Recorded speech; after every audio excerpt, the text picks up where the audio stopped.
అందరికీ నమస్తే అండి. జగన్మోహన్ రెడ్డి మేధావితనం గురించి మనం కొత్తగా చెప్పుకోవసరం లేదు. ఎందుకంటే జగన్మోహన్ రెడ్డి బుర్రలో చాలా మెటీరియల్ ఉంటది. అది ఎప్పుడు ఏది బయటికి తన్నుకొచ్చుద్దో ఎవ్వడు చెప్పలేరు. 2019 ఎన్నికల ముందు అమరావతే రాజధాని అన్నాడు. హైదరాబాదును మించిన నగరాన్ని నిర్మించేస్తాను. ఎలా నిర్మిస్తానో నన్ను అడగొద్దు. నా బుర్రలో ఉంది బోలెడు ఆలోచనలు అన్నాడు.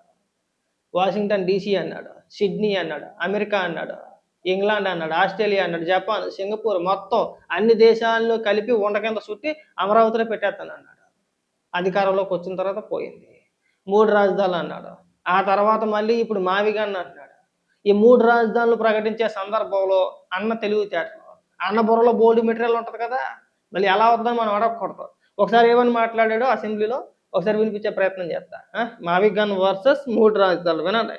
మరి ఇటువంటి పరిస్థితుల్లో ప్రాక్టికల్ గా ఆలోచన చేసి ఏం చేయాలి, మన పరిస్థితి ఏమిటి, మన దగ్గర ఇంత డబ్బులు ఉన్నాయా, మనం దీన్ని చేయగలుగుతామా, మన పరిస్థితి ఏమిటి అని చెప్పి నిజంగా కూడా ఆలోచన చేసుకోవాల్సిన అవసరం ఉన్న పరిస్థితి అధ్యక్ష. ఎందుకంటే చంద్రబాబు నాయుడు గారు 40 ఏళ్ల ఇండస్ట్రీ అని చెప్పిన ఇదే వ్యక్తి 5 సంవత్సరాలు ముఖ్యమంత్రిగా పరిపాలన చేసి కేవలం 5,800 కోట్ల రూపాయలు మాత్రమే ఖర్చు చేసిన పరిస్థితి. దాని మీద 700 కోట్ల రూపాయలు వడ్డీలు ఇవ్వాలంటే కూడా కడతా ఉన్న పరిస్థితి సంవత్సరం. ఇది రాష్ట్ర పరిస్థితి అధ్యక్ష. ఇటువంటి పరిస్థితిలో మనం ఉన్నప్పుడు చేసే ప్రతి అడుగు ఆలోచన చేసే వెయ్యాలి. ఇంతకుముందు ధర్మాన్ గారు మాట్లాడుతూ మాటల్లో చెప్పారు, డీసెంట్రలైజ్డ్ అనేది నిజమైన కాన్సెప్ట్ అధ్యక్ష. అధ్యక్ష నిజంగా మనం కూడా మారాలి అధ్యక్ష. మొదలెట్టాడు చూసారా, మనం కూడా మారాలి. అన్న బుర్రలో చాలా ఉంటుంది మెటీరియల్. మీ ఎవరికీ తెలుతుంది, అన్నకు కూడా తెలియదు. అది అన్నకు తెలుసుండవు, వాళ్ళ నాయకులకు కూడా తెలియదు. ఇప్పుడు మెల్లిగా స్టార్ట్ చేస్తాడు చూడండి. అపరమేధాతను అంత బయట పెడతాడు. ఇక్కడ సౌత్ ఆఫ్రికా లాంటి దేశం చూస్తే దానికి 3 క్యాపిటల్స్ ఉన్నాయి చూసారా. అన్న బుర్ర మనం కూడా మారాలి. బహుశా ఇక్కడ లెజిస్లేచర్ క్యాపిటల్ పెట్టొచ్చు, ఇక్కడే అసెంబ్లీ పెట్టొచ్చు, విశాఖపట్నంలో ఎగ్జిక్యూటివ్ క్యాపిటల్ పెట్టొచ్చు, యంత్రాంగం అంతా అక్కడ నుంచి పనిచేయడం మొదలు పెట్టొచ్చు. మంచిది. కర్నూలులో హైకోర్టు పెట్టొచ్చు. ఈ రకంగా మనం అంటే కూడా జ్యుడిషియల్ క్యాపిటల్ ఒకవైపున, ఎగ్జిక్యూటివ్ క్యాపిటల్ మరోవైపున, లెజిస్లేటివ్ క్యాపిటల్ ఇక్కడ, ఇలా రకరకాలుగా మనం కూడా ఆలోచనలు కూడా చేయాల్సిన అవసరం ఉన్న పరిస్థితిలో మనం ఉన్నాం అధ్యక్ష. చూసారా అన్న బుర్రలో ఎంత మెటీరియల్ ఉందో. ఇప్పుడు అసలైన టాపిక్ లోకి వస్తారనమాట. అంటే విశాఖపట్నంలో ఏముంది ఏమి లేదు, అమరావతిలో ఏముంది ఏమి లేదు, జస్ట్ ఊరికే ఒక్క మెట్రో అయితే టిక్మెన్ రాజధాని అయిపోద్ది అంటాడు. అన్న బుర్రలో చాలా మెటీరియల్ ఉంటుంది, బాగా గుర్తుపెట్టుకోండి. మాట్లాడతాడు ఇక్కడ. బహుశా ఆంధ్ర రాష్ట్రానికి బహుశా 3 క్యాపిటల్ వస్తాయో, ఎగ్జిక్యూటివ్ క్యాపిటల్,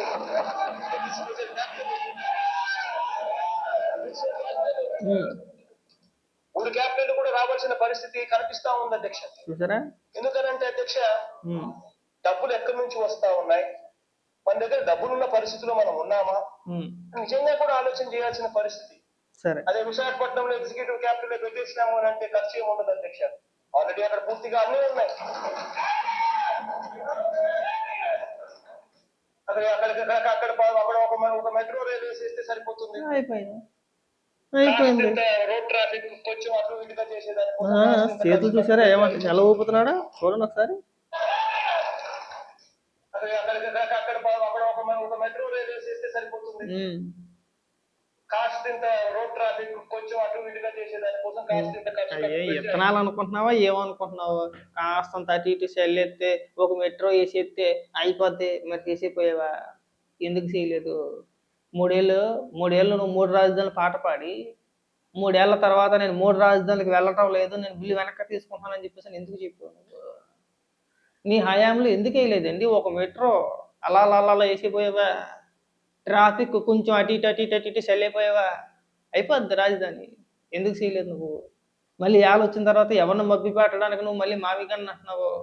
మావిగాన్ అని చెప్పేసి మళ్ళీ మచిలీపట్నం, విజయవాడ, గుంటూరు, మళ్ళీ చల్లుకోవడం ఎలాగెలాగెలాగా కోలికి కానీ మేత ఏమన్నా వేస్తున్నావు నువ్వు? నాకు అర్థం కావట్లా. ఏమైపోయింది? ఎందుకు సమాధానం చెప్పరు ఇప్పుడు మీరు? వాళ్ళు 3 రాజధానులు ప్రకటితే వెనకాతలో దబదబా బలాలు బాధేశారు కదా వాళ్ళంతా కూడాను.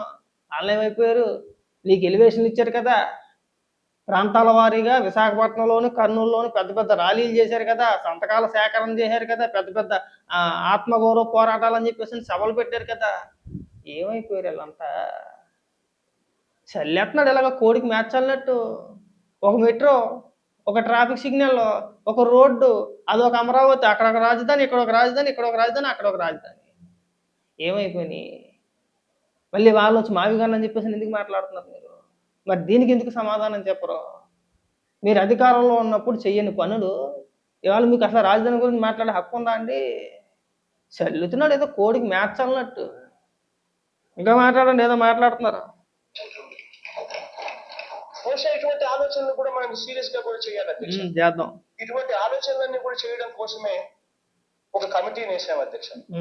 ఆ కమిటీ స్టడీ చేస్తా ఉంది. బహుశా నెక్స్ట్ ఫ్యూ డేస్ లో 2-3 రోజుల్లోనో 10 రోజుల్లోనో వారం రోజుల్లోనో I think they will come up with report అధ్యక్ష.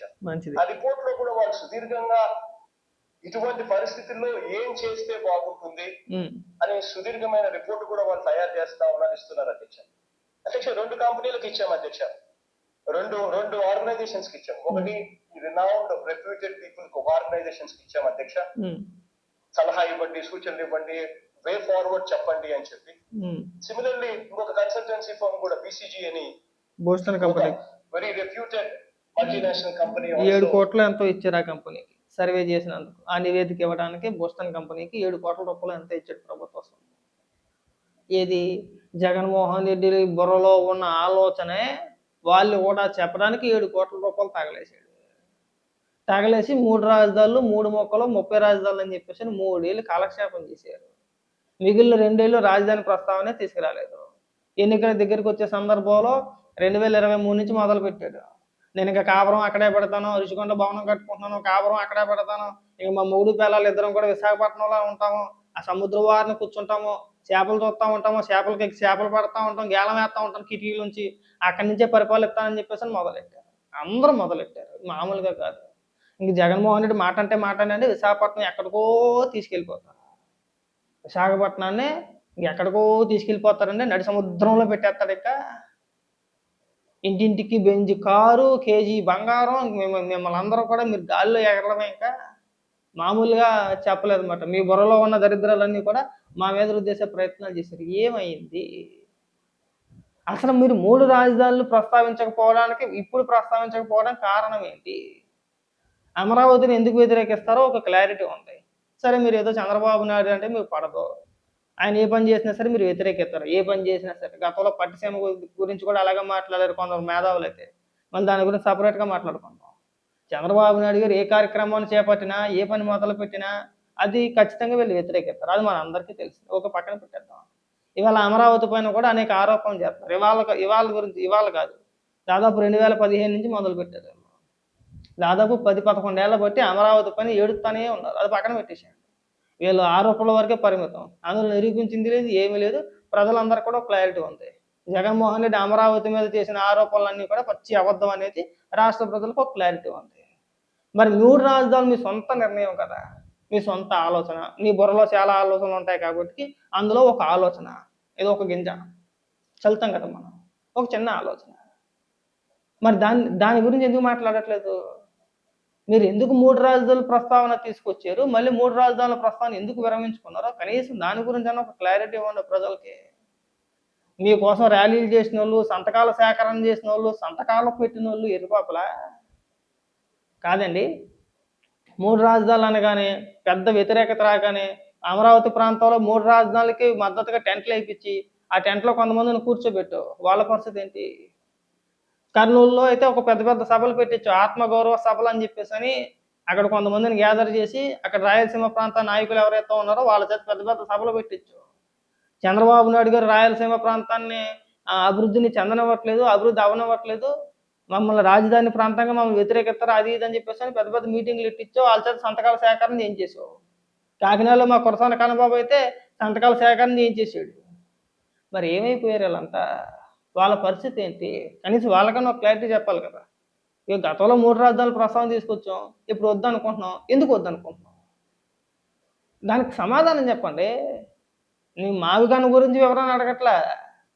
నువ్వు 3 రాజధానులు ఎందుకన్నావో మళ్ళీ ఇప్పుడు మావిగాన్ని ఎందుకు అంటున్నావు? దానికి ఒక థియరీ చెప్పు, దానికి ఒక క్లారిటీగా చెప్పు. అంటే ఉండొద్దా? మళ్ళీ రేపు పొద్దున్న అధికారం మారిందనుకో, ఒకవేళ ఇంకేం రావు కానీ ఒకవేళ దరిద్రం బాగోకపోతే ఒకవేళ చెప్తున్నా ఉదాహరణకి, రేపు పొద్దున్న ఇంకొక మాట అనమని చెప్పేసి రూల్ ఏంటి? గ్యారంటీ ఏంటి? ఇవాళ మావిగాన్ని అని చెప్పేసి ఎవరైతే ఊరేగుతున్నారో మీరు అందరూ బాగా గుర్తుపెట్టుకోవాలి. జగన్మోహన్ రెడ్డి బుర్రలో చాలా ఆలోచనలు ఉంటాయి. మొన్న ఏదో 3 రాజధానులు అన్నాడు, నిన్న సడన్గా మావిగాని తనకు వచ్చింది. ఎల్లుండేమో ఇంకోటి ఏదో అంటాడు, ఆ తర్వాత ఇంకోటి ఏదో అంటాడు. పిచ్చోళ్ళు అయ్యేది మీరే. కాబట్టి ఏంటంటే ఈ ప్రయత్నాలన్నీ ఆపేయండి, జనాలు ఎవరు నమ్మరు. రాష్ట్ర రాజధాని అవునన్నా కాదన్నా ఎవడు ఎన్ని రకాల ప్రయత్నాలు చేసుకున్నా అమరావతి.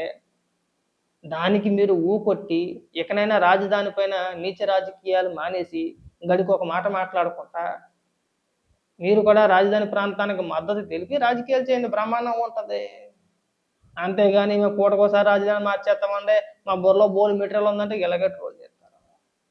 ఇంకా బోల్డ్ వీడియోలు ఉన్నాయి, ఇంకా బోల్డ్ మాట్లాడతాం. ఇంకా ఇలాగే స్టార్ట్ చేసాం.